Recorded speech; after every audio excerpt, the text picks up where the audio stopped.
వేదాంతం రాజగోపాల చక్రవర్తి గారి చేత పంచాంగ శ్రవణం, అటు వైఖానసంలోనూ పాంచారాత్రాగమంలోనూ అత్యంత నిష్ణాతులు వారు. ఇవాళ ఆంధ్రదేశంలో వైఖానసంలో కానీ లేకపోతే మరి ఏ శాస్త్ర విషయాల్లో అయినా కనుక ఏదైనా అనుమానం వచ్చినా సందేహం వచ్చినా తీర్చగలిగిన పీఠ పెద్దలుగా వారు ఉన్నారు. అట్లాంటి పెద్దలు ఇవాళ మనకి పంచాంగ శ్రవణాన్ని అందిస్తారు. ఆపదామపహర్తారం దాతారం సర్వసంపదాం లోకాభిరామం శ్రీరామం భూయో భూయో నమామ్యహం. వందామహే మహేశానాం చండకోదండఖండనం జానకీ హృదయానందం చందనం రఘునందనం. శ్రౌతస్మార్తాదికం కర్మ నిఖిలం ఏన సూత్రితం తస్మై సమస్త వేదార్థ విదే వికనసే నమః. సరస్వతి స్వరూపంగా రాజ విద్వజ్జన పరివేష్టిత మహాప్రజాసభకు నమస్కృతులు సమర్పిస్తూ, తెలుగువారికందరికీ ప్రీతిపాత్రమైన తొలి పండగ ఉగాది. ఏదైనా ఒక పండగని తల్లిదండ్రుల సమక్షంలో, గురువు సమక్షంలో, రాజ సమక్షంలో, ఆలయ సమక్షంలో చేసుకుంటే సర్వశుభాలు కలుగుతాయని ఆగమశాస్త్రం చెప్తుంది. ఈనాడు ఇంతమంది పెద్దలందరూ వేంచేసి ఉన్నటువంటి ఈ సభలో ఆంధ్రప్రదేశ్కి రాజుగా ప్రాచీన సంప్రదాయ పద్ధతిలో, ఈనాటి సంప్రదాయంలో ముఖ్యమంత్రిగా ఉన్న నారా చంద్రబాబు నాయుడు గారి సన్నిధిలో ఈ కార్యక్రమం జరగటం మనకందరికీ ఎంతో సంతోషకరమైన అంశం. మీ హర్షధ్వానాలతో ముఖ్యమంత్రి గారికి ఆయురారోగ్య ఐశ్వర్యాలు కలగాలని మనం అందరం ఆశీస్సులు అందజేద్దాం. అద్భుతమైనటువంటి ఈ ఉగాది హేమలంబి అనేటువంటి పేరుతో ప్రచలితంగా ఉన్నది. అయితే హేమలంబి అనేటువంటి ఈ ఉగాదిని హేవలంబి అని పిలుస్తున్నాం. తెలుగులో మామయ్య, ఇప్పుడు మామయ్య గారు అయ్యారు చంద్రబాబు నాయుడు గారు, మామయ్య మావయ్య అని వాతో కూడా పలుకుతాం. అది తెలుగు సంప్రదాయం. అందువలనే హేవలంబి అనేటువంటి ఈ పేరుతో పిలువబడేటువంటి ఈ యొక్క సంవత్సరం బంగారు తోరణమని సంస్కృతంలో దానికి అర్థం. రాబోయేటువంటి అమరావతి మహానగర నిర్మాణానికి ఈ సంవత్సరం ఒక బంగారు తోరణంగా విరాజిల్లాలని ఆకాంక్ష తెలియజేస్తూ ఉంది ఈ ఉగాది. పేరులోనే బంగారం. అటువంటి ఈ బంగారమయమైనటువంటి ఈ ఉగాదిని సర్వశుభప్రదంగా మనం జరుపుతూ ఉందాం. తెలుగువారు ఉగాది గురించి ముందరే పంచాంగాలు చదువుకుంటారు, కొనుక్కుంటారు. కానీ ఉగాది నాడు శ్రవణం చేయటం అనేటువంటి సంప్రదాయం. ఎప్పుడైనా సరే మన తెలుగువారు చెప్పిన మాట అంటే, వినదగునెవ్వరు చెప్పినా, నీకెంత తెలిసినా సరే ఎవరైనా చెప్తే జాగ్రత్తగా ఆలకించు, అప్పుడు నిర్ణయం ప్రకటించు అన్నారు. అదేవిధంగా నవవిధ భక్తి విధానాలలో మొట్టమొదటిసారిగా శ్రవణం, వినటం అనేటువంటిది ఒక భక్తిట. అటువంటి భక్తిపూర్వకంగా ఈనాడు మనం పంచాంగ పఠనం నేను చేస్తూ ఉంటే, పరమాత్మ స్వరూపంగా ఉండేటువంటి పంచాంగాన్ని మీరంతా శ్రవణం చేసి ఆ పరమాత్మ యొక్క అనుగ్రహాన్ని పొందాలని, శ్రీ కళ్యాణ గుణావహం రిపుహరం దుస్వప్న దోషాపహం గంగాస్నాన విశేష పుణ్యఫలదం గోదాన తుల్యనృణాం ఆయుర్వృద్ధిముత్తమం శుభకరం సంతాన సంపత్ప్రదం నానాకర్మసు సాధనం సముచితం పంచాంగమాకర్ణ్యతాం. కాబట్టి పంచాంగాన్ని చదవనలా, ఆకర్ణ్యతాం వినమన్నారు. విని శ్రద్ధగా ఏ ఏ సమయాల్లో నువ్వు ఏ పని చేస్తే విజయం పొందుతావో ఆ విజయాన్ని పొందమన్నారు.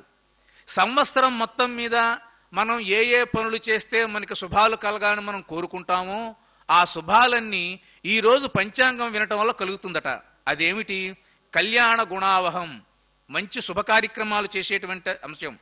శత్రువుల యొక్క బాధ తొలగిపోవటం, దుస్వప్న దోషాలు పోవటం, గంగా స్నాన ఫలం, అదేవిధంగా గోదానం చేసేటువంటి పుణ్యం, ఆయుర్వృద్ధి, ఉత్తమం శుభకరం, మంచి సంతానం, సంపత్తు కలిగి ఉండటం, అనేక కర్మలు చేయటానికి ఉపకరంగా ఉంటుంది ఈ పంచాంగ శ్రవణం అనేటువంటిది. కాబట్టి ఇక్కడ ఉన్నవాళ్ళు చాలామంది వాళ్ళ పిల్లలు రాకపోవచ్చు, మనవలు మనవరాళ్ళు రాకపోవచ్చు.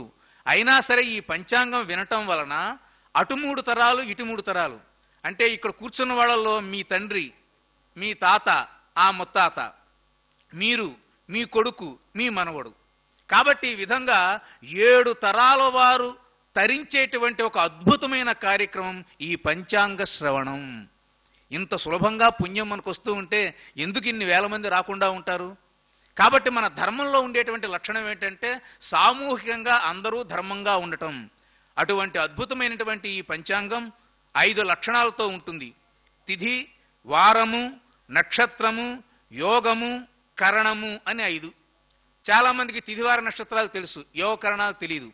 తిథులు 15 ఉంటాయి, పాడ్యమి విధియ మీకు తెలుసు. వారాలు ఆదివారం నుంచి శనివారం దాకా, నక్షత్రాలు అశ్వని భరణి నుంచి 27 నక్షత్రాలు, అదేవిధంగా యోగాలు 27, కరణాలు 11. కాబట్టి మీ పేరేమిటి? పుట్టినప్పుడు ఏదైనా నక్షత్రం ఉందా? మీ యొక్క పుట్టిన తేదీ వివరాలుగా ఉన్నట్లయితే పంచాంగకర్త దగ్గరికి వెళ్ళినట్లయితే వాళ్ళు కరెక్ట్గా శాస్త్ర ప్రకారంగా చూసి ఏ రోజు నీకు మంచిది, మీ ఇంట్లో ఏ శుభకార్యాలు చేస్తే మంచిది, నీ వలన సమాజానికి ఏది ఉపయోగపడుతుంది. పంచాంగం వల్ల 2 ప్రయోజనాలు చెప్పారు శాస్త్రం. ఒకటి నీకు ఉపయోగపడాలి, రెండోది సమాజానికి కూడా ఉపయోగపడాలి. కాబట్టి సమాజానికి ఉపయోగపడే పంచాంగం పరార్థము అన్నారు. ఇది ఎక్కడ చేయాలి అంటే ఇటువంటి దేవాలయం రాజ్య సన్నిధిలో చేయాలి. ఇప్పుడంటే ప్రజాస్వామ్యం వచ్చింది కాబట్టి ముఖ్యమంత్రి గారు మనకి ప్యాంటు షర్ట్తో కనబడుతున్నారు, కానీ నిజానికి ఆయన మా పాతకాలంలో అయితే ఒక రత్న కిరీటం, ఒక కత్తి, ఖడ్గము, అశ్వాలు, ఏనుగులు, వీళ్ళందరూ సేనాధిపతులు, మంత్రులు, జయహో మహారాజా అంటూ జయజధ్వానాలు, ఇంత అద్భుతంగా ఉండేది. కానీ ఇప్పుడు అటువంటి అద్భుతమే ప్రజల యొక్క హృదయాల నుంచి ఆంధ్ర ప్రజా చక్రవర్తిగా చంద్రబాబు నాయుడు గారు ఉంటున్నారంటే కేవలం ప్రజా సంక్షేమ కార్యక్రమాలు. ఈ విషయాన్ని మనం అందరం దృష్టి పెట్టుకోవాలి. అటువంటి శక్తి ఇంకా మరింతగా కలిగే విధంగా ఈ పంచాంగం అనేక రకాలుగా చెప్తూ ఉంది. కలియుగ ప్రారంభమయ్యి ఈనాటికి 5118 సంవత్సరాలైనాయి. శాలివాహన శకం మీకందరికీ తెలుసు, గౌతమిపుత్ర శాతకర్ణి, ఆయన వల్లే మనకి తెలుగునాట శాతవాహన శకం అనేటువంటిది ప్రారంభమైంది. ఇంకా భారతదేశంలో ఎక్కడా తెలుగు వాళ్ళు శాతవాహన పేరుతో ఉండేటువంటి ఒకే ఒక శకం తెలుగువారిది.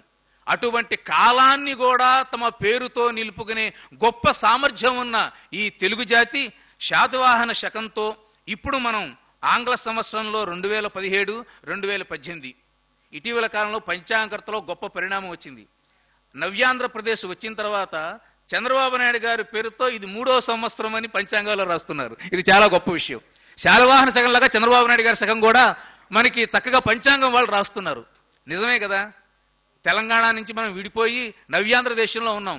కాబట్టి చంద్రబాబు నాయుడు గారు చెప్తారు, ఇది పసిబిడ్డ నవ్యాంధ్ర దేశం, 3 సంవత్సరాలు ఉన్నటువంటి చిన్న పసిబిడ్డ తప్పుడడుగులు వేస్తూ ఉంటుంది. మనమే లాలించి పోషించి దాన్ని పరివర్ధన చెయ్యాలి. ఇటువంటి తెలుగు జాతిని ఒక ముందుకు తీసుకువెళ్లేటువంటి శకం చంద్రబాబు నాయుడు గారి పేరుతో ఇటీవల పంచాంగకర్తలందరూ రాయటం చాలా సంతోషకరమైన అంశం. కాలాన్ని శ్రీమన్నారాయణ స్వరూపంగా భావిస్తాం. కాలాన్ని మీరెవరూ గుర్తించలేరు. తెల్లారి పగలు లేకపోతే రాత్రి ఋతువులు మారతాయి, అంత తప్ప మీరు కాలాన్ని చేత్తో పట్టుకోగలుగుతారా? గాలి శరీరానికి తగులుతుంది చల్లగా, ఏదైనా పదార్థం తింటే తీయగా ఉంటుంది, పంటలు పండుతాయి, మళ్ళీ పంటలు ఎండిపోతాయి, నీళ్లు వస్తాయి, నీళ్లు పోతాయి, ఇలా అన్నీ మనకి తెలుస్తాయి. కానీ కాలాన్ని చెప్పండి మీరందరూ చూస్తాను, కాలం ఎట్లా ఉంటుందో మనకి తెలియదు. కానీ ఒకటి చెప్పారు శాస్త్రంలో, ఏ బాల్యంలో చిన్నప్పుడు నువ్వు ఆడుకున్నావో ఇప్పుడు నువ్వు ఎట్లా బాల్యాన్ని ఆడుకోలేకపోతున్నావో అదే కాలము అన్నారు. చూడండి, అందరికీ చిన్నతనం అంటే ఎంత ప్రేమ. చిన్నప్పుడు ఆ లాగులు వేసుకుని ఆటలు ఆడుకుని చిన్నప్పుడు అబ్బాయి ఎంత బాగుందని మీరు ఆ చిన్నతనం అనుభూతి మీరు ఏదైతే ఉంటారో అదిగో అది కాలము. కాలాన్ని ఎవరు గుర్తిస్తారంటే మనమే. అటువంటి కాలము పరమాత్మ స్వరూపంగా భావించి మన వాళ్ళందరూ ఇటువంటి ఉగాది నాడు పంచాంగ శ్రవణం. ఈ సంవత్సరం హేమలంబి కరెక్ట్గా 60 సంవత్సరాలు కదా, 30 సంవత్సరాలు దుర్ముఖినామ సంవత్సరం దాటి 31. ఇందులో గొప్ప విశేషం ఉంది. 0 తర్వాత ఏదైనా సంవత్సరం ప్రారంభమవుతే అది బ్రహ్మాండంగా కలిసి వస్తుంది. 30 అయిపోయినాయి కదా దుర్ముఖితో, ఇప్పుడు 31 హేమలంబి. కాబట్టి ముఖ్యమంత్రి గారు ఏదైనా ఒక గొప్ప ప్రాజెక్ట్ కనుక అనుకుంటే అది ఘంటాపథంగా పూర్తయిపోతుంది. ఇటువంటి అద్భుతమైనటువంటి సంఖ్యాశాస్త్రంతో బంగారు కాలంలో మనం ఈ హేవలంబి అనేటువంటి కార్యక్రమంలోకి మనం ముందుకు వెళ్తున్నాం. అంతేకాకుండా ఈ సంవత్సరానికి అధిపతి అగ్నిదేవుడు. ఇందాక చూశా ముఖ్యమంత్రి గారు ఎట్లా దీపారాధన చేస్తారా అని చక్కగా బూట్లు విప్పి సంప్రదాయబద్ధంగా ఆయన వెళ్ళి జ్యోతి ప్రజ్వలన చేశారు. అగ్నిముఖైర్వా జలముఖైర్వా అని ఆగమని చెప్తుంది. ఏ పని నువ్వు చేసినా ఇంట్లో కానీ, గుళ్ళల్లో కానీ, ప్రభుత్వంలో కానీ నీటితో కానీ అగ్నితో కానీ పూజ చేయాలి. అందువల్లే ముఖ్యమంత్రి గారు ఛాంబర్లో వెళ్తున్నారు, పండితులందరూ చక్కగా నీళ్లు ప్రోక్షణ చేస్తారు, బాగా ప్రజలకందరికీ మేలు కలగాలి, హోమం చేస్తారు. కాబట్టి మానవులమైన మనమందరము ఏ పనైనా సరే విజయవంతం అవ్వాలి అనంటే చక్కగా కలశాన్నో లేకపోతే దీపాన్నో వెలిగించాలి. మన ఇళ్లలో సత్యనావ్రతం, పెళ్లిళ్ళప్పుడు కానీ, ఇతరమైన గృహప్రవేశాలప్పుడు కానీ ఈ విధంగా మనం దీపారాధన చేస్తాం. ఈ దీపము కోట్ల దీపాలై అఖండమైన అమరావతిని ఒక దివ్య జ్యోతిగా వెలిగించాలని భావన చేద్దాం. ఇదే కదా మన కోరిక. నవ్యాంధ్రప్రదేశ్లో ప్రతివాడు నాకు కూడు కావాలని, గుడ్డ కావాలని, నాకు ఉద్యోగం కావాలని కాదు, మన జాతి పరువు ఆత్మ గౌరవం నిలబడాలి అంటే అమరావతి కావాలని ప్రతి హృదయం స్పందిస్తుంది. ఆ స్పందనకి ప్రతీకగా ఈనాడు ఆ అగ్నిదేవుణ్ణి చక్కగా దీపారాధన పూర్వకంగా మనం చేశాం. ఈ సంవత్సరం అగ్నిదేవత అని చెప్పుకున్నాం కదా. కాబట్టి మన భారతీయ ధర్మశాస్త్ర ప్రకారంగా భరతుడు అంటే అగ్ని. ఎక్కడైతే అగ్నిని పూజిస్తారో అది భారతదేశం. కాబట్టి ఆంధ్రదేశంలో ఈనాడు ఆ అగ్ని పుణ్యంతో ప్రభుత్వం సకలమైనటువంటి కార్యక్రమాలు చేస్తారని, ఈరోజు ఎవరైనా ఈ సంవత్సరంలో మీకు ఏదైనా ఇబ్బందులు వచ్చిందనుకోండి, తెలలు అంటే నువ్వులు మీకు తెలుసు, ఆ నువ్వులతో ఎవరైనా దానం కనుక ఇచ్చినట్లయితే సమస్తమైన దోషాలు పోతాయిట ఈ సంవత్సరం. కాబట్టి ఇదొకటి గుర్తుపెట్టుకోండి. అవకాశం ఉంటే చక్కగా ఆ నువ్వుల్ని దానం ఇవ్వండి, లేదా ఆ నువ్వుల్ని బెల్లం చక్కగా ఉండచేసి ఆవులకు కనుక పెట్టినట్టయితే ఈ సంవత్సరంలో ఏదైనా తెలిసి కానీ తెలియక కానీ అనుకోనటువంటి ఇబ్బందులు కానీ ఏదొచ్చినా సరే తొలగిపోతాయి అని మనకి శాస్త్రం చెప్తుంది. ఇక్కడే మనం ప్రధానంగా ఈనాటి పంచాంగంలో ఒక అంశంలోకి వెళ్తున్నాం. సంవత్సర ఫలం, నవనాయకులు అని ఉంటారు. ఇందాక మనం చెప్పుకున్నాం, మన పంచాంగాలు మన ధర్మాలు అన్నీ ఆధునిక కాలంలో ప్రజాస్వామ్య పద్ధతిలో ఉన్న ప్రాచీన కాల రాజ పద్ధతిలోనే ఉంటున్నాయి. అందువల్లనే మేము ఎంత ఆశీర్వాదం చేసినా రాజముఖే రాజద్వారే అని స్పష్టంగా చెప్తాం. అయ్యా ముఖ్యమంత్రి గారి యొక్క ఆ ఛాంబర్లోకి వెళ్ళే అవకాశం కలుగ్గాక, ఆయన గారిని దర్శించేటువంటి అనుగ్రహం కలుగ్గాక. ఎన్ని తరాలు మారినా ఈ ఆశీర్వచనం మాత్రం మారలా. కాబట్టి రాజా అనేటువంటి శబ్దం లోపల ఎంత బరువు ఉందో గ్రహించండి. పైకి ఆయన నవ్వుతూ చిరునవ్వులు చిందిస్తూ ఉంటారు తప్ప చంద్రబాబు నాయుడు గారు లోపలికి ఆయన ఎప్పుడూ అగ్ని ప్రజ్వరిల్లుతూ ఉంటుంది. ఎట్లాగా ఈ దేశం లోపల సముద్రాలు పొంగుతూ ఉంటాయి, అయినా చిరునవ్వుతో ఆయన ప్రజా కార్యక్రమాల్లో పాల్గొంటూ ఉంటారు. ఒక రాజు యొక్క బాధ్యత చాలా కీలకమైనది, పటిష్టమైనది, దృఢతరమైనది. తెలుగులో ఒక మాట ఉంది, యథా రాజా తథా ప్రజ అన్నారు. రాజు ఎలా ఉంటే ప్రజలు ఎలా ఉంటారు, అంతేగా తథా ప్రజ యథా రాజా అనలా.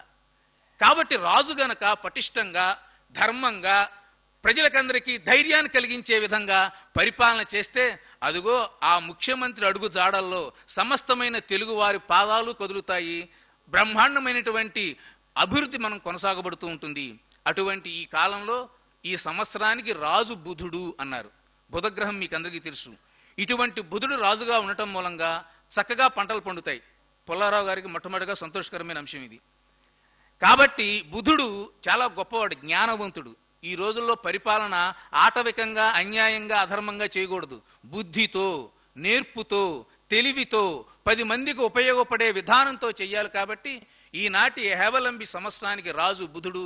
చక్కగా అపరాలు ఇవన్నీ బాగా పండుతాయి, రైతులందరికీ చక్కగా గిట్టుబాటు ధరలు వస్తాయి. మంత్రి శుక్రుడు. శుక్రుడంటే ఆయన కూడా మంచి గురువు, బాగా చదువుకున్న వ్యక్తి.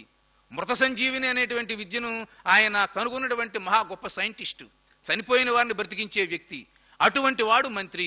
ఇక చూడండి ప్రభుత్వం ఎలా ఉంటుందో, అద్భుతంగా పనిచేస్తుంది. అటువంటి మంత్రి ఈనాడు శుక్రుడుగా ఉన్నాడు. పంటలకి తగినటువంటి వర్షాలు కురిసేటువంటి అవకాశం ఈ శుక్రుడు వల్ల కలుగుతుంది. ఇక సైన్యాధిపతి, అర్ఘాధిపతి, మేఘాధిపతి గురుడు. గురువు అనేటువంటి శబ్దం ఈనాడు చిన్నబోయింది, కానీ చిత్తూరు జిల్లాలో గురువు గారు అనేటువంటి శబ్దానికి చాలా విలువ ఉంది. ఈనాడు ఆంధ్రదేశంలో గురు శబ్దం చాలా హీనమైపోయింది. గురు ఓ పెసరట్టు తీసిరా, గురు రిక్షా వస్తావా, గురు క్రికెట్ స్కోర్ ఎంత, గురు శబ్దం ఇలా దిగజారిపోతూ ఉంది.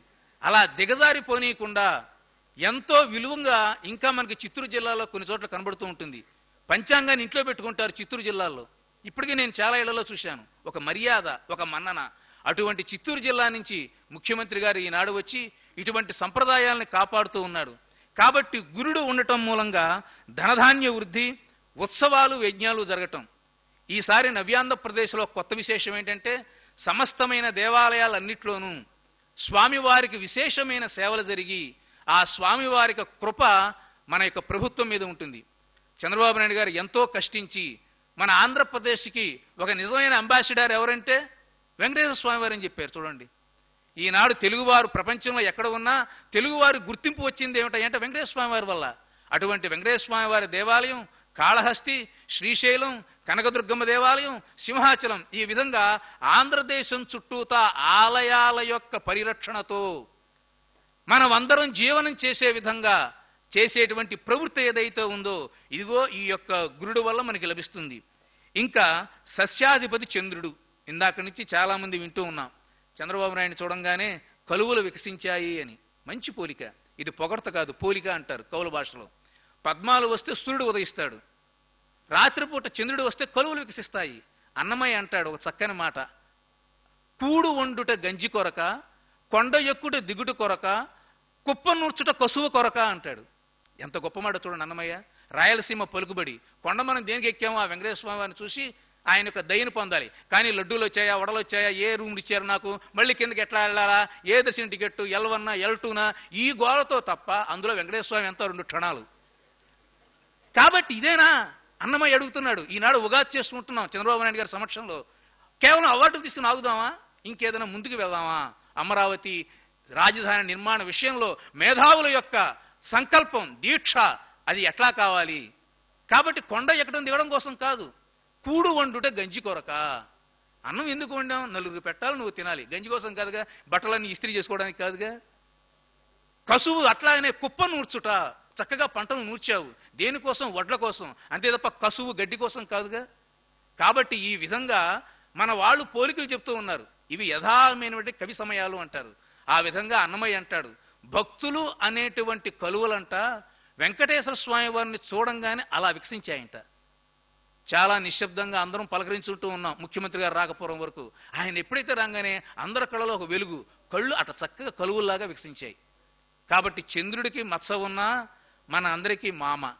ఈనాడు ఆంధ్రప్రదేశ్కి మామ ఎవరు? చంద్రబాబు నాయుడు గారు. మనం అట్లా సంభావించాలి. ఎందుకంటే దేవతల దగ్గర మనం పెళ్లిళ్ళు చేస్తే మనమే తల్లిదండ్రులం, అత్తమామలుగా మనమే ఉండాలి. విష్ణుమూర్తి దగ్గర మనకందరికీ అన్నగా, ఒక మామయ్యగా, ఒక తండ్రిగా, ఒక మార్గదర్శికిగా, ఒక దార్శనికుడుగా ఈనాడు ఉంటున్నారు అనంటే చంద్రబాబు నాయుడు ఆ శబ్దంలోనే ఉన్నది. అటువంటి చంద్రుడట ఈ సంవత్సరం సస్యాధిపతి ఆయన ఉన్నాడు. కాబట్టి పంటలకు దిగులు లేదు. వానలు కురవకపోయినా, అంటే ఈ సంవత్సరం వానలు తక్కువగా ఉన్నాయని చెప్పారు. అయినప్పటికీ సరైనటువంటి నీరు అంది చక్కని పంటలు పండుతాయని అన్ని పంచాంగాలు ఈ విషయంలో ఏకాభిప్రాయాన్ని అందజేశాయి. కాబట్టి మాగాణి, మెట్ట అన్ని రకాల పంటలు చక్కగా పండుతాయి. అదేవిధంగా ధాన్యాధిపతి శని. శని పట్టుకుంటే వదలడు అంటారు, కానీ ఇక్కడ చాలా పంటల మీద గట్టిగా పట్టుకున్నాడు. నల్లగా ఉండేటువంటి మినువులు, నువ్వులు ఇలాంటివన్నీ చాలా అద్భుతంగా పండుతాయి. లాస్ట్ ఇయర్ మీరు చూశారు మినువుల పంట ఎంత బ్రహ్మాండంగా పండిందో ఆంధ్రదేశంలో. కాబట్టి ఇటువంటి శని కూడా మనకు అనుకూలంగా ఉన్నాడు. రసాధిపతి కుజుడు. జీలకర్ర ఇతరమైనటువంటి ద్రవ్యాలు ఏవైతే ఉన్నాయో, బెల్లం, ఇవన్నీ బాగా పండుతాయి, చక్కని గిట్టుబాటు ధరలు వస్తాయి. నీరసాధిపతి. ఈ శబ్దాన్ని మనం బాగా అర్థం చేసుకోవాలి. నీరసం అంటే అయ్యో నీరసం కాదు, నీరసం కూడా ఒక రసమే, అది గ్రహించండి అందరూ. నీరసం కూడా ఒక రసమే అన్నమాట. ఆ రసాధిపతి ఎవరు అనంటే సాక్షాత్తు సూర్య భగవానుడు. అంటే రసము లేనటువంటిది అంటే మణులు, బంగారం, వెండి, పంచలోహాలు ఇవి కూడా ఆంధ్రదేశంలో బాగా వ్యాప్తమయ్యి ప్రజలకందరికీ చక్కని అవకాశాలు అవన్నీ కలుగజేస్తూ ఉంటాయి. ఈ రకంగా 9 మంది, మీరందరికీ చాలా మందికి పంచాంగాలు తెలుసు, అంతకుముందు బోళ్ళని చదివి ఉన్నారు. ఈ సంవత్సరం ఈ విధంగా 9 మంది గ్రహాల్లో, అందులో 6 శుభగ్రహాలు, 3 మాత్రమే పాపగ్రహాలు ఉండటం మూలంగా సకల శుభాలు ఆంధ్రదేశ ప్రభుత్వానికి, ప్రజలకి, మంత్రులకి అందరికీ లభిస్తాయి. కాబట్టి మీరందరూ సంతోషంతో చప్పట్లు కొట్టవచ్చు. కాబట్టి ఇటువంటివే మనం కోరుకునేది. మంచి కోరుకోవాలి, మంచిని పంచాలి. ఒక చక్కని కవిత ఉన్నది, మేధస్సును పంచినవాడు మనీషి. మనీషి అంటే స్కాలర్, మేధస్సు అంటే నాలెడ్జ్. మేధస్సును పంచినవాడు మనీషి, మనస్సును పంచినవాడు మహర్షి అన్నారు. కాబట్టి చంద్రబాబు నాయుడు గారి ద్వారా, ఇతరుల ద్వారా మనం ఏం చేయాలి? ఆ మనస్సును పంచాలి. మనస్సును కనుక పంచితే బాగా భక్తులు, లేకపోతే ప్రజలందరూ బాగా దగ్గరికి వస్తారు. అటువంటి మనస్సు, మేధస్సు రెండు ఈ సంవత్సరం ఈ యొక్క గణన వల్ల మనకి బాగా జరుగుతుంది. అదేవిధంగా ఉపనాయకులు 21 మంది, అందులో 14 మంది శుభంగా వారు ఉండటం జరిగింది. ఇక ఈ సంవత్సరం కర్తరి నిర్ణయం, డొల్లు కర్తరి 4/5/2017 ప్రారంభం, తర్వాత 11/5 నుంచి నిజకర్తరి ప్రారంభం, 28/5/2017 కర్తరి త్యాగం. అదేవిధంగా మూఢమి రేపటితో శుక్రమూఢమి అయిపోతుంది. 12/10 నుంచి 19/11 వరకు గురుమూఢమి, 28/11 నుంచి 9/2/2018 వరకు శుక్రమూఢమి. ఇది ఎందుకు చెప్పామంటే పంచాంగం ఒక సంప్రదాయం కాబట్టి, ఈ సమయాలలో మనం ఎటువంటి పనులు చేయం కాబట్టి. తర్వాత చంద్రగ్రహణం, ఆగస్టు శ్రావణ పౌర్ణమి సోమవారం నాడు చంద్రగ్రహణం కలుగుతుంది. సంపూర్ణ చంద్రగ్రహణం 2018 జనవరిలో కలుగుతుంది. ఇక్కడే మీకు అందరికీ ఒక విషయం చెప్పి మనం ముందుకు వెళ్దాం. అదేమిటంటే గ్రహణం అనేటువంటిది మీరు పాపంగా భావించవద్దు. గ్రహణం అంటే ఆవకాయ మీద దర్భలు పెట్టి, ఆవకాయ మీద మూతలు పెట్టి మెదలకుండా పడుకోవటం, ఆ పనులు చేయొద్దు. గ్రహణం అంటే చాలా పుణ్యమైన సమయం. గ్రహణం రోజున ఎవరైతే జపాలు చేస్తారో, ఎవరైతే దేవుని ధ్యానం చేస్తారో, ఎవరైతే స్నానం చేస్తారో వాళ్ళకందరికీ అద్భుతమైన ఫలితాలు వస్తాయని పురాణాలన్నీ చెప్తున్నాయి. కాబట్టి అపూర్వంగా ఈ సంవత్సరం మనకి 2 గ్రహణాలు వస్తున్నాయి. ఆ 2 చంద్రగ్రహణాలకు సంబంధించినవి. కాబట్టి ఇటువంటి చంద్రగ్రహణం రోజున మీరందరూ మీ ఇళ్లలోనే కూర్చుని చక్కగా నదుల దగ్గర స్నానాలు, ఇళ్లలో పూజలు ఇవన్నీ చేస్తే మీకు శుభప్రదం జరుగుతుంది. మకర సంక్రమణం 14/1/2018, మూలా నక్షత్రం, ధ్రువయోగం, వణికరణం, త్రయోదశి ఆదివారం. తర్వాత కావేరీ పుష్కరాలు చంద్రబాబు నాయుడు గారి యొక్క ఆధ్వర్యంలో అనుకోకుండా ఈసారి 2 పుష్కరాలు వచ్చాయి. వాటి గోదావరి పుష్కరాలు, కృష్ణా పుష్కరాలు. చంద్రబాబు నాయుడు గారు గుర్తే ఉంటుంది, కిందసారి వారు ప్రభుత్వంలో ఉన్నప్పుడు గోదావరి పుష్కరాలు వచ్చాయి. అప్పుడు దూరదర్శన్ నుంచి నేనే మొట్టమొదటిసారిగా వ్యాఖ్యానం, వారు చక్కగా వచ్చి ఆ రోజు గోదావరి పుష్కరాలు ప్రారంభం చేసి ఆ నీళ్లని జలుకుని, అప్పుడు గోరంట్ల బుచ్చి చౌదరి గారు ఎవరు ఉండేవారు ఎమ్మెల్యేగా, వారు కూడా చంద్రబాబు నాయుడు గారితో దగ్గరగా ఉండి అప్పుడు చెప్పారు చంద్రబాబు నాయుడు గారు, గోదావరి సాక్షిగా గోదావరి జలాలు ప్రవహించినంత వరకు తెలుగు వాళ్ళు శుభంగా జీవిస్తారు అని ఒక మాట అన్నారు. ఆయన అప్పుడు ఆ మాట ఎందుకన్నారో నాకు తెలియదు, కానీ తర్వాత ఇప్పుడు ఆ గోదావరి జలాలే మరల ఈ కృష్ణా జిల్లాకి వచ్చి కృష్ణా గోదావరి అనుసంధానం జరిగి పవిత్ర సంగమంగా ఫెర్రీ ప్రాంతం అంతా అభివృద్ధి చెంది ఇప్పటికీ అక్కడ కనకదుర్గమ్మ వారి యొక్క నవహారతులు దేవాదాయ శాఖ వారు ఇవ్వటం, ఇవన్నీ చూస్తూ ఉంటే నిజంగానే మంచి మనస్సు కలిగిన మాటలు గనక ఏవైతే వస్తాయో అవన్నీ నిజమవుతాయి అనేటువంటి దానికి ఇది ఒక చక్కని ప్రతీక. ఆ విధంగా ఈ సంవత్సరం ఈ ప్రభుత్వ హయాంలో 2 సార్లు గోదావరి పుష్కరాలు, ఇటు కృష్ణా పుష్కరాలు రావటం, తర్వాత 2017లో కావేరీ పుష్కరాలు రావటం, తర్వాత రాశి సూర్యుడు మేషరాశిలో రాత్రి సమయంలో ప్రవేశించడం వల్ల సస్యవృద్ధి. అందరూ బాగా గుర్తుపెట్టుకోండి, వానలు తప్పనిసరిగా బాగా పడవు. బాగా పడతాయనుకున్నారా? బాగా పడవు, స్పష్టంగా ఉన్నాయి పంచాంగాలు. కానీ పంటలు బాగా పండుతాయి. ఎట్లాగండి వ్యతిరేకంగా ఉన్నాయి ఈ 2 అని అంటే అక్కడే శాస్త్రం యొక్క గొప్పదనం, మనుషుల యొక్క వ్యక్తిత్వ విలువలు తెలుస్తాయి. దేశం లోపల వానలు తక్కువైనా గోదావరి కృష్ణ అనుసంధానం, తర్వాత చంద్రబాబు నాయుడు గారు అన్నారు ఇక్కడి నుంచి కృష్ణానది నుంచి జలాలు అక్కడ సువర్ణముఖి దాకా తీసుకువెళ్ళి అక్కడ కూడా నీళ్లు లేక నోళ్లు తెరిచిన రాయలసీమ బీళ్లన్నీ ఏర్లతో చక్కగా సమృద్ధిగా ఉండేట్టుగా చేస్తాను అని. కాబట్టి ఇది కేవలం ప్రజల మెప్పు కోసం కాదు, ఆయన హృదయంలో ఉండేటువంటి ఒక తపన. తెలుగు ప్రజలందరూ ఏ ప్రాంతానికి చెందినా అందరూ నీళ్లు తాగి పంటలతో సుఖంగా ఉండాలని. కాబట్టి పంచాంగంలో పంటలు బాగా పండుతాయి, వానలు తక్కువ అవుతాయి. అయినా ఇటువంటి పథకాల వల్ల సమస్తమైన మేలు కలుగుతాయని గుర్తుపెట్టుకోవాలి. అదేవిధంగా ఏరువాక జ్యేష్ఠ శుద్ధ పౌర్ణమి నాడు ప్రారంభం. నవ్యాంధ్రప్రదేశ్లో చంద్రబాబు నాయుడు గారు ఒక కొత్త సంప్రదాయానికి శ్రీకారం చుట్టారు. అదేమిటనంటే ఎప్పుడో మనం మర్చిపోయిన ఏరువాక. నాగలి పట్టి రైతు ఆ యొక్క భూమాతను ప్రార్థించి ముందుకు వెళ్తాడే, అది మనకు కావాల్సింది. చాలా మందికి నేను చెప్తూ ఉంటా, పెద్దవాళ్ళకు కూడా, మీరందరూ లక్ష్మీ వ్రతాలు, లక్ష్మీ పూజలు బ్రహ్మాండంగా ఇంకేవో చేస్తూ ఉంటారు. ఇక్కడ ఎవరైనా భూమాతను ప్రార్థించారండి? అసలు ఆంధ్రప్రదేశ్లో భూమాత దేవాలయం ఉందా? తెల్లారు లేస్తే ఈ భూమి మీద బతుకుతున్నాం, పంటలు తింటున్నాం, ఇళ్లు కట్టుకున్నాం, నదులు నీళ్లు తాగుతున్నాం, గాలిని పిలుస్తున్నాం, తిరిగి మనం భూమాతకి ఏమిస్తున్నాం అనంటే చంద్రబాబు నాయుడు గారి పర్యావరణ నీరు ప్రగతి నీరు చెట్టు కార్యక్రమాలు మీరు చూడండి. కాబట్టి నిద్ర లేవంగానే ఒక్కసారి చేతులు చూసుకుని కరదర్శనం అన్నారు. ఒక్కసారి కళ్ళకి ఆ యొక్క చేతును చూచి ఈ చేతులతో ఈ రోజు నేను మంచి పని చేయాలి, ఈ చేతుని ఎన్నో పనులు చేస్తుంటే తప్పువి, అయినా సరే ఒక మంచి అవకాశం ఇవ్వు స్వామి అని ఆ దేవుణ్ణి ప్రార్థించాలి. కరదర్శనం అంటారు దాన్ని. అటువంటి కరదర్శనం చేసిన తర్వాత కాళ్ళు నేల మీద పెట్టి భూదేవిని ప్రార్థించాలి.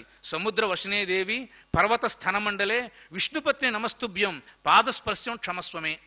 అమ్మ సమస్తమైన మమ్మల్ని అందరినీ భరించేవో తల్లి, పాదాలతో నిన్ను తొక్కుతున్నాను, నన్ను క్షమించు అనాలి. ఈ శ్లోకాలు మాకు రావండి, రాకపోతే తెలుగులో అనుకో, ఓ భూమాత నన్ను క్షమించు అని. ఒకసారి హైదరాబాద్లో మీటింగ్ చెప్తూ ఉంటే సమయం అంతా అయిపోయిన తర్వాత, మీటింగ్ అయిపోతే నేను కిందకు వస్తున్నా, ఒక ఆవిడ వచ్చి, ఏమండి నిద్ర లేవంగానే కాలు నేల మీద పెట్టమన్నారు, బాగానే ఉంది, నేను అపార్ట్మెంట్లో ఉంటాను ఎట్టాగా అంది. అపార్ట్మెంట్ కింద నేల ఉండదుగా, కానీ రాసేటప్పుడు వాళ్ళకి తెలియదు అపార్ట్మెంట్లు ఉంటాయని, మనకేం తెలుస్తాయి శాస్త్రంలో కదా. కానీ మనమే సవరించుకోవాలి, అది అపార్ట్మెంట్ అయినా లేకపోతే ఇండివిజువల్ హౌస్ అయినా, నేల మీద కాలు పెట్టినప్పుడు భూదేవిని స్మరించండి చాలు. మీకు తల్లిదండ్రులను ఒక్కసారి స్మరించండి. మాతా పూర్వ రూపం పితోత్తర రూపం అని వేదం చెప్తుంది. తల్లిదండ్రులకు ఒక్కసారి తలుచుకో, నీ గురువును తలుచుకో అన్నారు. ఇంకా ముందుకు వెళ్ళిన శాస్త్రాలు కొన్ని, ఏ సమయంలో ఏ రాజు అయితే పరిపాలిస్తూ ఉంటాడో ధర్మబద్ధంగా, ప్రజలందరూ సుఖజీవనం చేస్తూ ఉంటారో ఆ రాజు యొక్క స్మరణ కూడా చేయమని శాస్త్రం చెప్తూ ఉంది. కాబట్టి ఇటువంటి ఏరువాక లాంటి గొప్ప సంప్రదాయాలు, వర్షలగ్నము జగల్లగ్నము అనేటువంటి పేరుతో కుజశని చక్కగా సమవైరులుగా ఉండటం మూలంగా కేంద్ర రాష్ట్ర సంబంధాలు, పంచాంగ శ్రవణం అంటే రెండు పేపర్ల వాళ్ళు కానీ విలేకరులు కానీ ప్రజలు కానీ అందరూ చూసేది, కేంద్ర రాష్ట్ర సంబంధాలు సరిగ్గా ఉంటాయో ఉండవా, వానలు కురుస్తాయో కురవా, ప్రభుత్వం సరిగ్గా ఉంటుందో ఉండదా. ఈ నెగిటివ్ అప్రోచ్ ఏమిటండి కదా. ఈ దృక్పథం మారాలి. ఇటువంటి పవిత్రమైన పంచాంగ ఉగాది ఈ శ్రవణ కార్యక్రమాలు, రాజులుగా మంత్రులుగా వీళ్ళందరూ ఉన్న సమయంలో శుభ పరంపరలు కోరుకోవాలి. అటువంటి శుభ పరంపరల్లో కేంద్ర రాష్ట్ర సంబంధాలు బాగా ఉన్నట్లుగా మనకి వర్షలగ్నము జగలగ్నం వల్ల తెలుస్తున్నాయి. అదేవిధంగా ప్రభుత్వ ఆదాయం కూడా పెరుగుతాయి, ఆలయాలన్నీ సమృద్ధి చెంది సమస్తమైన ప్రజల యొక్క కోరికలను నెరవేరుతూ ఉంటాయి. ఇటువంటి అద్భుతమైనటువంటి లగ్నాలతో మనకి ప్రధానమైనటువంటి ఈ శాస్త్రంతో జరుగుతుంది. చివరగా అభిజిత్ లగ్నం అని ఒక లగ్నం ఉంటుంది. అంటే మధ్యాహ్నం 12 గంటలకి మన అనేక రకాల తిథులు వజ్యాలు వారాలు మనకి ఏమీ తెలియకపోయినా మిట్ట మధ్యాహ్నం పూట గనక మీరు ఏ పనైనా చేయండి, ఎవరిని అడగక్కర్లా, మమ్మల్ని కూడా అడగక్కర్లా, ఒక పంచాంగం కూడా చూడక్కర్లా, మీకు మనస్సు మంచిదైందా కార్యక్రమం చేయండి అంది శాస్త్రం. లేదా మిట్ట మధ్యాహ్నం పూట సూర్యుడు నడినెత్తి మీద ఉంటాడు, దాన్నే పలుగు లగ్నం అంటారు. అంటే పల్లెటూళ్ళ పలుగు పాతేస్తారు, కరెక్ట్గా నీడ దాని మీదకి వస్తుంది, అప్పుడు పెళ్లి చేసేస్తారు. పలుగు లగ్నం అంటారు దాన్ని పల్లెటూళ్ళలో. ఇటువంటి అభిజిత్ లగ్నాన్ని కూడా అశేష దోషాపహారం అన్నారు, సమస్తమైన దోషాలను పోగొడతాయి. ఇటువంటి విధంగా రాసులవన్నీ మీకు అందరికీ తెలుసు. ఆయా రాసుల ప్రకారంగా మీరు అవన్నీ చూసుకోవచ్చు. ఎందుకంటే ముఖ్యమంత్రి గారిది చాలా విలువైనటువంటి సమయం కాబట్టి చివరిగా మనం చెప్పేది ఏమిటంటే, ఏదైతే పోలవరము, చంద్రబాబు నాయుడు గారు అప్పుడప్పుడు ఒక మాట అంటూ ఉంటారు, నేను నిద్రపోను, చెప్పండి సరే మిమ్మల్ని నిద్రపోనివ్వను. కానీ ఇప్పుడు ఈ సమయంలో ఒక్కళ్ళే నిద్రపోవట్ల పాపం, ఆ ఒక్కళ్ళు ఎవరో మీకు తెలుసు. కాబట్టి ప్రజలందరూ గుండెల మీద చేయి వేసుకుని హాయిగా నిద్రపోయేటట్టుగా రాత్రింబవళ్ళు రోజుకి 18 గంటలకు పైగా ముఖ్యమంత్రిగా ఆయన బాధ్యత నిర్వహిస్తున్నారు. పంచాంగకర్తగా వారికి చేసే విన్నపం ఏమిటంటే, అయ్యా మీ ఆరోగ్యాన్ని కాపాడుకోవలసింది, మీ ఆశీస్సులు అందించండి. చంద్రబాబు నాయుడు గారి యొక్క ఆరోగ్యం కలకాలం ఉండాలి. 65 ఏళ్ళు వచ్చినాయి ఆయనకి. ఇప్పుడు మేము కూర్చుంటేనే మాకు మోకాళ్ళ నొప్పులు మొదలవుతున్నాయి. మరి ఇటువంటి సమయంలో ఆయన రాత్రింబవళ్ళు 13 జిల్లాలో నిరంతరం పర్యటన చేస్తూ తెలుగు ప్రజల యొక్క ఆత్మ గౌరవానికి, అమరావతి నిర్మాణానికి, పోలవరం పట్టిసీమ ఇటువంటి అద్భుతమైనటువంటి ప్రాజెక్టులు చేపట్టి, అపర భగీరథుడు అనేటువంటి టైటిల్ వాడద్దండి, అరిగిపోయింది అది, అపర భగీరథుడు అని. ఆయన ఒక్కటే గంగను తీసుకొచ్చాడు. కానీ చంద్రబాబు నాయుడు గారు ఏం చేస్తున్నారంటే, గోదావరి, కృష్ణ, అందినీవ, సువర్ణముఖి, పెన్న ఇలా అన్ని నదుల్ని అనుసంధానం చేస్తూ తెలుగు ప్రజల్లో శాశ్వతంగా తన పేరు నిలిచిపోయే విధంగా ప్రజలందరూ కాస్త అన్నం తినటానికి వీలుగా ఇలా చేసేటువంటి గొప్ప వ్యక్తి మనకి ముఖ్యమంత్రిగా రావటం చాలా సంతోషకర అంశం. మొన్నే పేపర్లో చదివా, లిమ్కా రికార్డులో కూడా ఆ పట్టిసీమ పోలవరం రికార్డులోకి వచ్చింది. అటువంటి రికార్డులు మనకు కావాలి. మొన్నే కృష్ణా పుష్కరాల ముగింపు సందర్భంలో చక్కగా నాట్య ప్రదర్శన చేస్తూ ఆయన అద్భుతమైనటువంటి అనేక అంశాలు, తెలుగు జాతికి గుర్తుపడే విధంగా కూచిపూడి నాట్యం ఉన్నది, తెలుగు భాష ఉన్నది, తెలుగు సంస్కృతి ఉన్నది. ఈ రకంగా అనుక్షణము ఏ చిన్న కార్యక్రమం వచ్చినా సరే దానిని ప్రజల కోసం మలచి అద్భుతంగా ఈ ప్రజలకందరూ అందిస్తూ ఉన్నారు. ఈ విధంగా రాష్ట్రంలో మనం ఒకప్పుడు గౌతమిపుత్ర శాతకర్ణి శకం వచ్చినట్టుగా భవిష్యత్తులో కూడా చంద్రబాబు నాయుడు గారి శకం కంటిన్యూ అవ్వాలని, లోకేష్ గారు, వారి పిల్లలు, మిగతా వాళ్ళందరూ కూడా ఈ విధంగా ప్రజాక్షేమంలో, ప్రజాసేవలో జీవితాన్ని ధన్యం చేసుకోవాలని, ఈ అవకాశాన్ని నాకు ఇచ్చినటువంటి దేవాదాయ ధర్మాదాయ శాఖ వారికి, చక్కగా వినటువంటి మాన్య మహోదయులు ముఖ్యమంత్రి వర్యులు నారా చంద్రబాబు నాయుడు గారికి, మిగతా మంత్రివర్గ సభ్యులకు, అధికారులకు, అనధికారులకి అందరికీ ఉగాది శుభాకాంక్షలు తెలియజేస్తూ, చంద్రబాబు నాయుడు గారు కలకాలం ప్రజా జీవనమే తన జీవనంగా, ప్రజల సంక్షేమమే తమ జీవనాడిగా, ప్రజల కన్నుల్లో వెలుగులే తన కన్నులుగా భావించి తన జీవితాన్ని తెలుగు ప్రజలకు అంకితం చేసి చరిత్రలో శాశ్వతంగా నిలవాలని కోరుకుంటూ సర్వే జనా సుఖినో భవంతు. బంగారు కాంతులతో హేవళంబి. హేవళంబి నామ సంవత్సరంలో చంద్రబాబు గారి పరిపాలనలో అందరికీ ఆనందదాయకంగా ఉంటుందని తెలియజేసినటువంటి శ్రీ వేదాంతం రాజగోపాల చక్రవర్తి గారికి ధన్యవాదాలు. ఇప్పుడు మాన్య ముఖ్యమంత్రి గారిచే శ్రీ వేదాంతం రాజగోపాల చక్రవర్తి గారికి సన్మానం.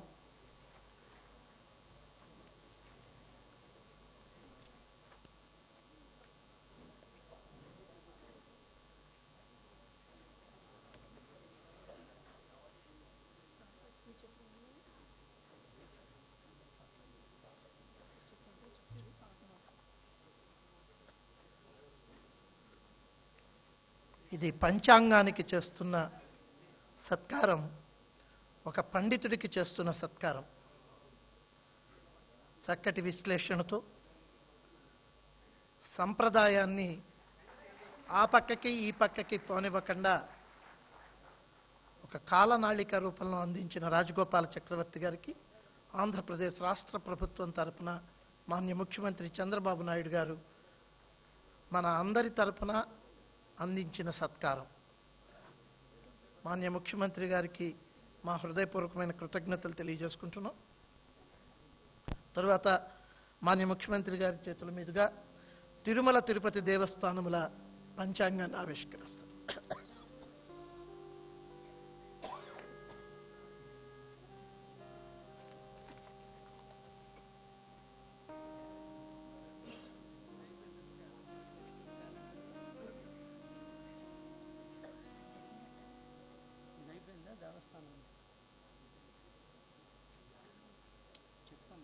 మాన్య ముఖ్యమంత్రి గారిచే మాన్య ముఖ్యమంత్రి గారిచే తిరుమల తిరుపతి దేవస్థానంల పంచాంగంల ఆవిష్కరణ జరగబోతోంది.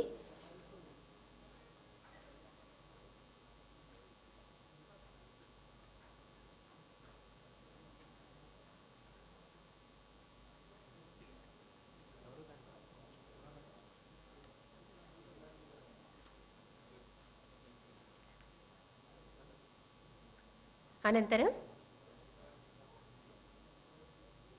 మాన్య ముఖ్యమంత్రి గారిచే భాషా సాంస్కృతిక శాఖ వారి శ్రీ హేవళంబి నామ సంవత్సర క్యాలెండర్ ఆవిష్కరణ కార్యక్రమం.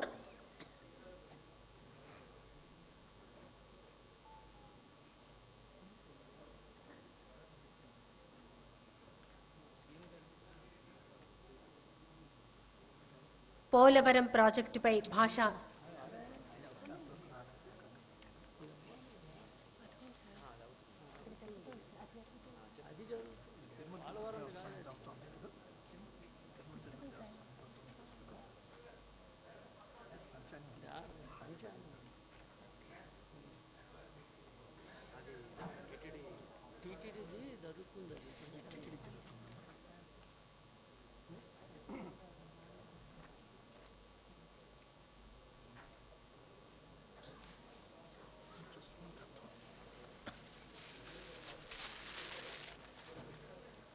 తిరుమల తిరుపతి దేవస్థానం వారి పంచాంగాన్ని ఆవిష్కరించారు ముఖ్యమంత్రి గారు. దాని తరువాత భాషా సాంస్కృతిక శాఖ వారి హేవళంబి నామ సంవత్సర క్యాలెండర్ని ఆవిష్కరిస్తారు.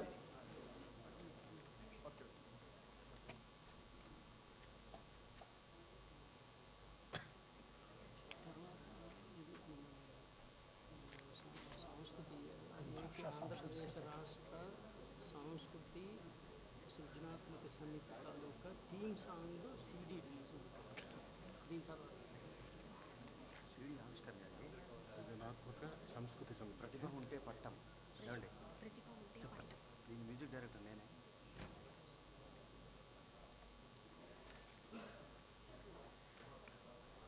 టైటిల్ తీసుకోండి, ప్రతిభ ఉంటే పట్టం.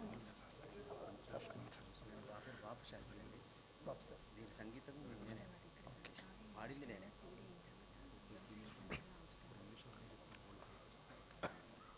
సృజనాత్మక సంస్కృతి గీతం, సృజనాత్మక సాంస్కృతిక ప్రత్యేక గీతం.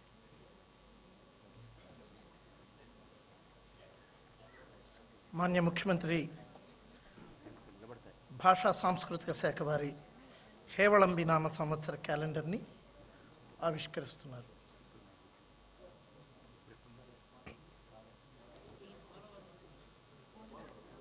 పోలవరం ప్రాజెక్ట్ తెలుగు వాళ్ళ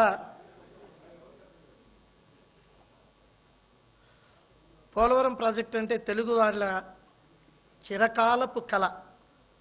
ఆ కళ ఎలా వస్తుంది అన్నది తెలియచేస్తూ పోలవరం పంచాంగాన్ని ఆవిష్కరించారు మాన్య ముఖ్యమంత్రి గారు.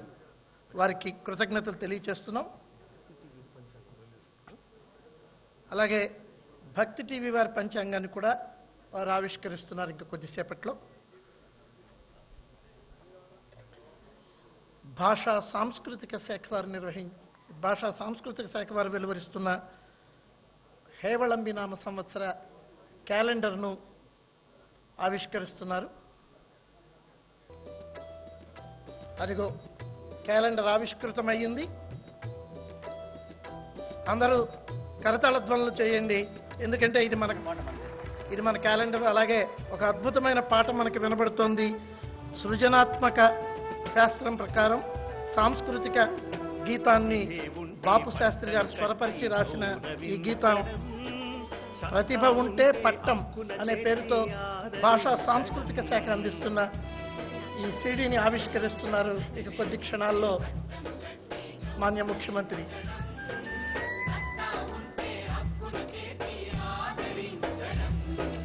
నిదురే పుచ్చే కమ్మని కథలకు రూపమివ్వడం, దీన్ని బాపు శాస్త్రి గారు స్వరపరిచి ఆలపించారు. భావితరాలకు వారసత్వ సంపదలను కానుకివ్వగా ఆంధ్రప్రదేశ్ సృజనాత్మక సంస్కృతి సమితి అంకితం. ఆంధ్రప్రదేశ్ సృజనాత్మక సాంస్కృతిక సమితి ఆంధ్రప్రదేశ్ వారి ఆధ్వర్యంలో అంకితం నిర్మింపబడిన సిడి.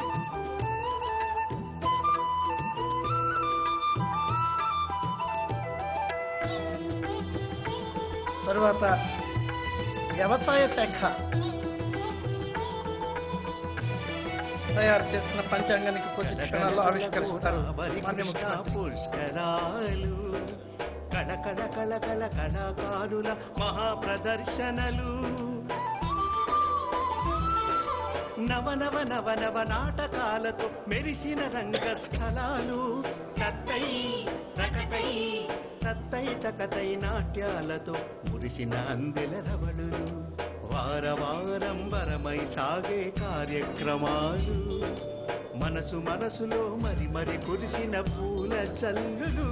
వ్యవసాయ పంచాంగం ఆవిష్కరణ పూర్తయిన తర్వాత మాన్య ముఖ్యమంత్రి ఉద్యానవన పంచాంగం ఆవిష్కరిస్తారు. అంకితం అంకితం అంకితం.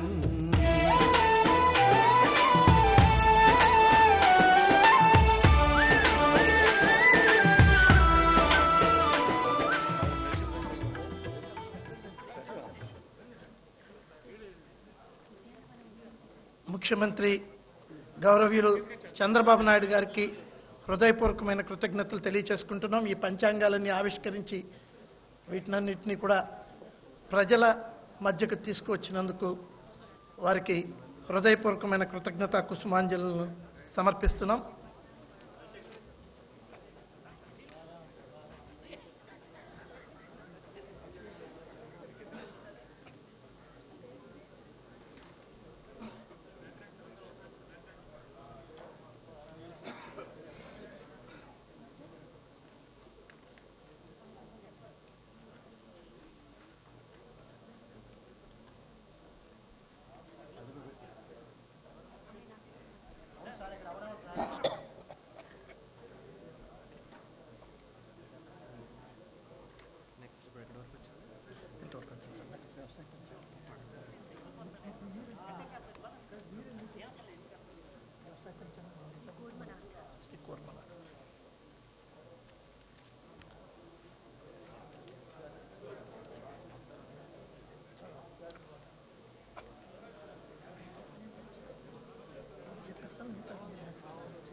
మాన్య ముఖ్యమంత్రి గారు ఉద్యానవన పంచాంగాన్ని ఆవిష్కరించారు.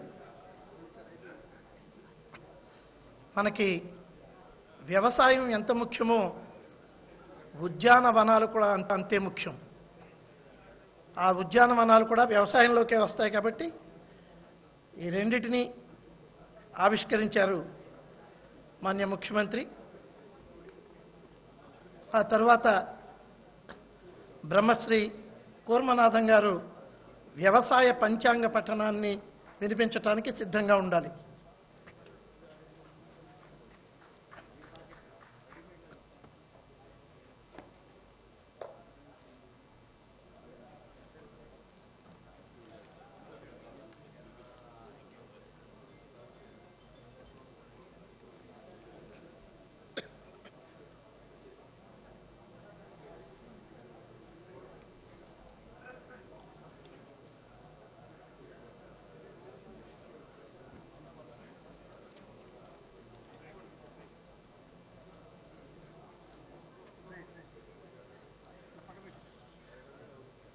నాగలి పట్టి ఏరువాక దున్నిన రోజున ముఖ్యమంత్రి గారు ఒక మాట చెప్పారు. ఏరు అంటే నాగలిని ఏ విధంగా అయిందో ఆయన నైఘంటికార్థం చెప్తుంటే అక్కడ ఉన్న అందరికీ ఎంత ఆశ్చర్యం వేసిందో. రైతులకే చాలామందికి ఇవాళ ఏరు అంటే నాగలి అన్న సంగతి తెలియని రోజుల్లో వచ్చేస్తే వారు మాత్రం ఆ రోజు నైఘంటికార్థంతో సహా చెప్పి అద్భుతమైన ఏరువాకను నిర్వహించారు. అందుకే వారికి ఎదురుగా ఈ వ్యవసాయ పంచాంగ పఠనాన్ని బ్రహ్మశ్రీ కూర్మనాథం గారు ఇప్పుడు నిర్వహిస్తారు. ఆపదామపహత్తారం దాతారం సర్వసంపదాం లోకాభిరామం శ్రీరామం భూయో భూయో నమామ్యహం. శ్రీవేంకటాచలాధీశం శ్రియాధ్యాసితవక్షసం శ్రితతేతనమందారం శ్రీనివాసం అహం భజే. సభా సరస్వతికి నమస్కారం. వేదిక మీద ఆసీనులైనటువంటి నవ్యాంధ్ర రథసారథి, ఆంధ్రప్రదేశ్ రాష్ట్రాన్ని శాస్త్ర, సాంకేతిక, పారిశ్రామిక, విద్య, వ్యవసాయ రంగాలలో నూతనమైనటువంటి విధానాలతో అనుక్షణం ప్రతిక్షణం శ్రమిస్తూ ఈ రాష్ట్ర అభివృద్ధే తమ యొక్క ప్రధాన ధ్యేయంగా అందినటువంటి వరం మన ముఖ్యమంత్రి మాన్యశ్రీ నారా చంద్రబాబు నాయుడు గారికి, వారి కుటుంబ సభ్యులకు, అలాగే ఆంధ్రప్రదేశ్ అమాత్యశేఖరులైనటువంటి పెద్దలందరికీ, అధికారులందరికీ కూడా హేమలంబి, హే విళంబి, హే వళంబి అనే పేర్లతో ఈ సంవత్సరం నిర్వహిస్తున్నటువంటి సందర్భంగా ఈ సంవత్సరం ఈ ఆంధ్ర రాష్ట్రానికి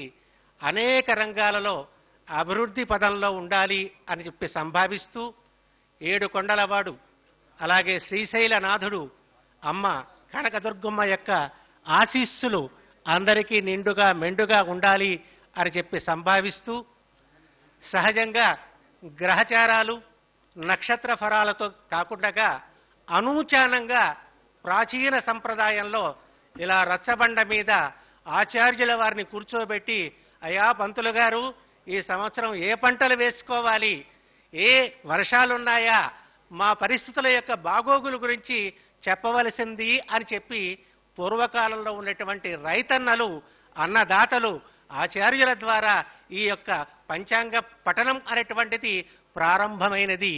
ఆనాటి నుండి కూడా ఈనాటి వరకు కూడా ఈ ప్రజాప్రతినిధులు కూడా తమ పాలనలో రైతులదే భాగస్వామ్యం, రైతు లేనిదే రాజ్యాలు లేవు, జనజీవనం లేదు అనేటువంటి నేపథ్యంలో అన్నదాతల యొక్క ఆదర్శం కొరకు వారి యొక్క కృషికి తగినటువంటి ప్రతిఫలితంగా వ్యవసాయ శాఖ ఆచార్య రంగా విశ్వవిద్యాలయం వారు నూతనమైనటువంటి క్యాలెండర్ను అందించటమే కాకుండా శాస్త్ర పద్ధతిలో పంచాంగ శ్రవణాన్ని కూడా అందించటం చాలా అనూచానంగా వస్తున్నటువంటి సంప్రదాయంగా భావిస్తూ ముందుగా ప్రభుత్వాన్ని అలాగే ప్రభుత్వాధినేతలను అధికారులందరినీ కూడా ఈ విషయంలో చక్కనైనటువంటి విధానాన్ని అనుసరిస్తున్నందుకు వారందరికీ కూడా రైతు పక్షాన రైతు బాంధవుడుగా వారికి అభినందనలు తెలియజేస్తూ ఉన్నాం.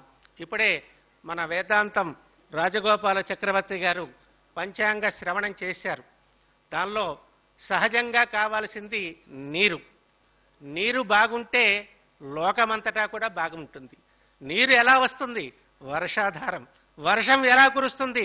ధర్మాన్ని అనుసరించి కురుస్తుంది. ధర్మం ఎవరి చేతిలో ఉన్నదయ్యా? జనరంజకంగా పరిపాలన సాగించేటువంటి అమాత్యుల యొక్క పరిపాలనా విధానం చేత ఒక వర్షం కురుస్తుందండి. చంద్రబాబు నాయుడు గారు వర్షాలు లేకపోయినా గోదావరి కృష్ణ అనుసంధానం ద్వారా గత సంవత్సరం ఆంధ్ర రాష్ట్రంలో ఉన్నటువంటి జనులందరికీ కూడా సాగునీరు తాగునీటిని ఏర్పాటు చేసి రాష్ట్రాన్ని సస్యశ్యామల దిశగా పయనించినటువంటి భగీరథ చక్రవర్తిగా మనం సంపాదించవచ్చు. వర్షాలు అలా కురుస్తాయి జనరంజకమైనటువంటి పరిపాలన ద్వారా. మరొక విశేషం, స్త్రీలు తమ యొక్క గృహస్థ ధర్మము యొక్క నడవడి చేత మరొక వర్షం కురుస్తుంది. ఇది ఇంకొక వర్షం. మరొక వర్షం ఎలా కురుస్తుందండి? బ్రాహ్మణులు తమ యొక్క అనుష్ఠాన ఫలితం ద్వారా మరో వర్షం కురుస్తుంది. వెరసి 3 వానలు కురవటం చేత దేశమంతటా కూడా సస్యశ్యామలంగా ఆరోగ్యాలతో పాడి పంటలతో ఆనందంగా ఆహ్లాదంగా జనజీవన స్రవంతి ముందుకు సాగుతుంది అని చెప్పి పెద్దల శృతి. కాబట్టే ఈ 3 కూడా ఈ రాష్ట్రంలో సవ్యంగా ఉన్నాయి. రాజు జనరంజక పరిపాలన, అలాగే లక్ష్మీ సమానురాలైనటువంటి తల్లుల యొక్క సౌభాగ్యాల యొక్క పరంపర చేత, బ్రాహ్మణుల యొక్క యజ్ఞ యాగాది పూజాది కార్యక్రమాల చేత వర్షాలు సకాలంలో పడకపోయినా అతివృష్టి అనావృష్టి రూపంలో కురిసినప్పటికీ కూడా ఇవాటికి కూడా మన రైతన్నల యొక్క రైతు బాంధవుల యొక్క కృషి ఫలితంగా ఉప్పూటలా భోజనం చేసేటువంటి అవకాశం ఈ రాష్ట్రంలో ఉన్నటువంటి ప్రతి ఒక్కరికి కలిగింది అంటే ముందుగా ఆ కృషీవలులైనటువంటి వారందరికీ కూడా హృదయపూర్వకమైనటువంటి నమస్కారాలు తెలియజేస్తున్నాం. ఎందుకనంటే ఈ సంవత్సరం పంట లేదు అని దిగులు పడలేదు. రేపటి రోజు కోసం వారు ఎదురు చూస్తున్నారు. రేపటి రోజు ఎలాగుంటుందో పాలకులైనటువంటి వారు అనుసంధానం చేస్తున్నారు. నదుల అనుసంధానమే కాదు, గోదావరి పెన్నా నదులు అనుసంధానం చేస్తున్నారు. దేశంలోనే ఎప్పటి నుండో నానుడిగా ఉన్నటువంటి ఈ అనుసంధాన కార్యక్రమానికి మొట్టమొదటిగా తొలి శ్రీకారం చుట్టినటువంటి మహానుభావుడు, అదృష్టవశం చేత ఒక విజన్ ఉన్నటువంటి నాయకుడు మన చంద్రబాబు నాయుడు గారు అవటం చేత ఈ రాష్ట్రంలో ఉన్నటువంటి రైతులందరూ కూడా మీ యొక్క శ్రేయస్సు చేత మీ కృషి ఫలితంగా ఆనందంగా ఉన్నారు, స్వాగతిస్తున్నారు మీ యొక్క పరిపాలనని అని చెప్పి సగర్వంగా తెలియచేసుకుంది పంచాంగం. అయితే ఈ సంవత్సరం ఎలాగుంటుందండి? 3 తూముల వర్షం ఉన్నదండి. దానిలో 7 భాగాలు పర్వతాల మీద, 10 భాగాలు సముద్రం మీద, 4 భాగాలు భూభాగం మీద పడతాయి. అంటే వర్షాలు లేక కాదండి, వర్షాలు ఉన్నాయి. కానీ సకాలమైనటువంటి చోట పడినప్పుడే అది వర్షాలు అవుతాయి. అయితే ఈ సంవత్సరం కాలసర్పదోష యోగం ఉన్నటువంటి నేపథ్యంలో ఉత్తర భారతదేశంలో అతివృష్టి ఎక్కువయ్యి అక్కడి నుండి ప్రవహించేటువంటి కృష్ణా గోదావరి నదుల యొక్క విశేషం చేత ఆంధ్ర రాష్ట్రానికి నీటి కొరత ఉండదు. రైతులకు ఏ రకమైనటువంటి నీటి ఎద్దట ఉండదు. పంటలు సకాలంలో పండుతాయి. వరి కానీ, పత్తి కానీ, మిర్చి కానీ, నువ్వులు కానీ, ఏ రకమైనటువంటి వృక్షజాతి సంబంధమైనటువంటి పంటలన్నీ కూడా చాలా విశేషంగా పండుతాయి అంటంలో ఏ మాత్రము కూడా సందేహం లేదని పంచాంగం చెబుతుంది, శాస్త్రం చెబుతుందన్నమాట. కాబట్టి రైతులందరూ కూడా గుండె మీద చేయి వేసుకొని నిర్భయంగా ఉండవచ్చు అని చెప్తున్నాను. అమాత్య శేఖరులైనటువంటి పుల్లారావు గారికి చెప్తున్నాను, వ్యవసాయ శాఖ మంత్రి గారు, పత్తి పంట ఈ సంవత్సరం బంగారం కానున్నది. కాబట్టి పత్తి రైతులకే కాదు, మిర్చి పంట వారే కాదు, అందరూ కూడా ఆనందంగా ఉంటారు. అయితే వ్యవసాయ శాఖ పంచాంగం కాబట్టి వ్యవసాయదారుల యొక్క, శాస్త్రవేత్తల యొక్క, వారి యొక్క విశేషాలను, వారు అందించేటువంటి సమాచారాలను రైతులు ఎప్పటికప్పుడు పరిశీలిస్తూ సాగునీటిని, పరిశీలించుకుంటూ ఏ సమయంలో ఏ విత్తనం నాటితే దానికి ఫలసాయం వస్తుందో మీరు సక్రమంగా తెలుసుకొని ఫలితంగా పంటలు కనుక వేసినట్లయితే సకల విధములైనటువంటి సౌభాగ్యాలు మీకు పొందగలవు. ఆ విధంగా చూసినట్లయితే ప్రతి సంవత్సరం కూడా నైరుతి ఋతుపవనాల వలన కానివ్వండి, ఈశాన్య ఋతుపవనాల వలన కానివ్వండి, మనకి కోస్తా ప్రాంతంలో 65%, రాయలసీమలో 45% వర్షపాతం నమోదవుతుంది. గత 5 సంవత్సరాల కాలంలో పరిశీలించినట్లయితే 50% నుండి 90% వరకు కూడా కొన్ని ప్రాంతాల్లో కురవటం చేత కొన్ని చోట్ల నాట్లు వేయలేకపోవటం, పంటలు పండించలేకపోవటం జరిగింది. అయితే ఈ సంవత్సరం ఆ రకమైనటువంటి ఇబ్బందులు ఉండవు అని చెప్పి వ్యవసాయ శాఖ చెప్తుంది. వ్యవసాయ సంబంధమైనటువంటి శాస్త్రవేత్తలు కూడా వర్షాలు అంతగా ఉండవు అని చెప్పినప్పటికీ కూడా వర్షాలు ఉంటాయి, నీరు బాగా ప్రవహిస్తుంది అనేటువంటిది పంచాంగం మనకు చెప్తుంది. అయితే 2017 హేమలంబినామ సంవత్సరంలో పంటల యొక్క విశ్లేషణను ఏ సందర్భంలో ఏ పంట వేసుకుంటే ఆ పంట ముగిసే కాలికి రేటు ఏ రకంగా ఉంటుంది, ధర ఏ రకంగా ఉంటుంది అని చెప్పి వ్యవసాయ శాఖ వారు కొన్ని సూచనలు తెలియజేశారు. కాబట్టి ఇది పంచాంగ శ్రవణంలో వ్యవసాయ పంచాంగం కనుక దానికి సంబంధించినటువంటి రేట్ల వివరాలను మీకు తెలియజేస్తున్నాం, వారు అందించిన సమాచారం. వేరుశనగ మార్చి నెలలో కనుక అంచనా వేయబడినటువంటి మాసం, అంచనా వర్తించే సమయం అక్టోబర్ 2017 సంవత్సరం. అయితే వేరుశనగ చివరికి 4,800 నుండి 5,000 రూపాయల వరకు కూడా ధాన్యం క్వింటాలకు వర్తిస్తుంది అని చెప్పి పంచాంగం మన శాస్త్రవేత్తలు తెలియజేస్తున్నారు. పొద్దుతిరుగురు పువ్వు మార్చిలో అంచనా వేయబడితే సెప్టెంబరులో 3,000 నుండి 3,200 వరకు కూడా అంచనా ఉంటుంది క్వింటాల్కి అని చెప్పి తెలియజేస్తున్నారు. పెసర మార్చిలో అంచనా వేయబడితే సెప్టెంబర్ వరకు 4,800 నుండి 5,000 రూపాయల వరకు కూడా క్వింటాల్ ధర పడుతుంది అని చెప్పి తెలియజేస్తున్నారు. మొక్కజొన్న మార్చిలో అంచనా వేయబడినట్లయితే 1,300 నుండి 1,400 రూపాయల వరకు ఉంటుంది. అలాగే కంది మార్చిలో అంచనా వేయబడినది డిసెంబర్లో 4,500 నుండి 5,000 వరకు కూడా వర్తిస్తుంది అని చెప్పి మన శాస్త్రవేత్తలు తెలియచెప్తున్నారు. మిర్చి మార్చిలో అంచనా వేయబడి జనవరి నెల ఫిబ్రవరి నెల వరకు 6,800 నుండి 7,000 వరకు కూడా ధరలు వర్తిస్తాయని చెప్పి సూచనగా తెలియజేస్తున్నారు. పసుపు మార్చిలో అంచనా వేయబడి జనవరి వరకు 6,200 నుండి 6,500 వరకు కూడా ధరలు వర్తించగలవు అని చెప్పి పంచాంగం మనకు తెలియజేస్తుంది. ఏది ఏమైనప్పటికీ కూడా రైతాంగమంతా కూడాను వ్యవసాయదారుల సూచన ఎలాగ తెలుస్తుందండి? వార్తాపత్రికల ద్వారా, అలాగే టీవీల ద్వారా, అంతర్జాలాల ద్వారా, వారు ప్రత్యేకమైనటువంటి సంచార సమాచారాల ద్వారా రైతుల దగ్గరికి వచ్చి ఈ విశేషాన్నంతా కూడా తెలియచేస్తున్నారు. కాబట్టి ఈ సంవత్సరం రైతులందరూ కూడా ఆనంద సౌభాగ్యాలతో ఉండాలి. చంద్రబాబు నాయుడు గారు చేసేటువంటి కృషి ఫలితంగా రాబోయేటువంటి 2020 సంవత్సరంలో, అంటే రాబోయే కాలంలో కూడా వారే ముఖ్యమంత్రిగా ఉండి ఈ ప్రాజెక్టులన్నీ కూడా పూర్తి చేసి నవ్యాంధ్ర రాజధానితో పాటుగా సస్యాంధ్రప్రదేశ్ను, స్వర్ణాంధ్రప్రదేశ్ను, పోలవరం నిర్మాణాన్ని, అలాగే గోదావరి పెన్నా నదుల అనుసంధానాన్ని విపరీతమైనటువంటి కృషితో ఆ రెండింటినీ కూడా పూర్తి చేసినటువంటి పక్షంలో నిజముగా ఆంధ్ర రాష్ట్రం అన్నపూర్ణ కాగలుగుతుంది. ఆంధ్ర రాష్ట్రంలో ఉన్నటువంటి రైతన్నలందరూ కూడా సౌభాగ్యవంతులవుతారు.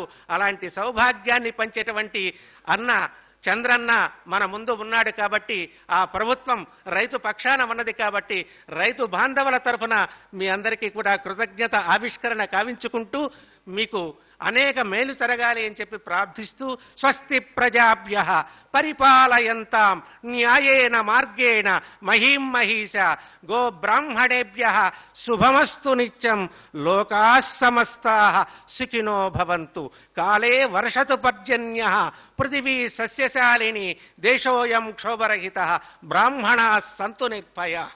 ఓం శాంతి శాంతి శాంతి. ఈ సందర్భంగా రైతు పక్షాన తరఫున ముఖ్యమంత్రి గారికి మా స్వామివారి ఆశీస్సులను అందజేసే అవకాశాన్ని కల్పించవలసిందిగా ప్రార్థన చేస్తున్నాం.